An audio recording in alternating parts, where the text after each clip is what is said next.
So with everybody working from home at the moment, most people are having their meetings and their communications with staff via video conferences. And yet most people have never really had a course on how to make video conferences effective. And I can tell you that if we don't do them well, they can be significantly painful. The first tip is everybody has to be on video.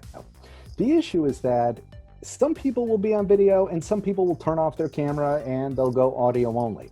The problem with this is that it creates an unequal dynamic amongst everybody. So the people that did turn on their video, they're going to be thinking about, well, why did the person who's on audio only, what are they doing? Are they even paying attention? How come I have to be on video, but they don't have to be on video? But when everybody's on video, it level sets the entire group, and it also allows for significantly more engagement because now you can actually see some body language, some visual cues. Tip number 2 is that everybody has to use a headset. I know this sounds really simplistic, but if you've ever been on a video conference where you get terrible echoes, terrible reverb, where it sounds like somebody's standing in the middle of an airplane hangar, oftentimes that is the result of microphone picking up sound from the speaker feeding it back to the microphone picking it back from the speaker, and it creates this infinite loop of horrible noise. But if everybody's on a headset, not only does it prevent that problem, but it also safeguards you in case you have a crying child in the background. Headsets will often cut out a lot of that noise and make it more pleasant for everybody. The third tip, and this is going to sound a little weird, is to pause every few sentences when you're speaking.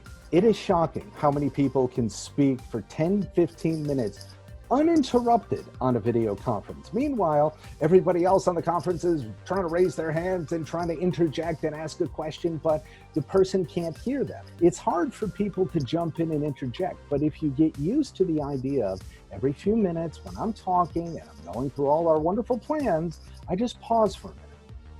Just something as simple as that, and allowing people the chance to jump in, interject, ask questions, it can increase cohesion and get a lot more participation on your video conference. The fourth tip, set some clear rules for your video conference.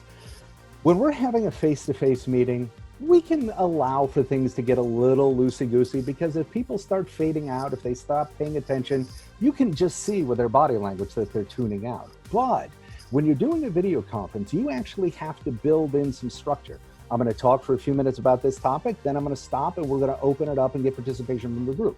Then we're going to move on to the next topic, then we're going to stop and we're going to open up participation from the group. You actually need some structure, both because it's hard for people to interject and keep it free flowing, and B, you're going to need it because when you're on a video conference, it is a lot easier to mentally check out and you need some structure to help keep people engaged.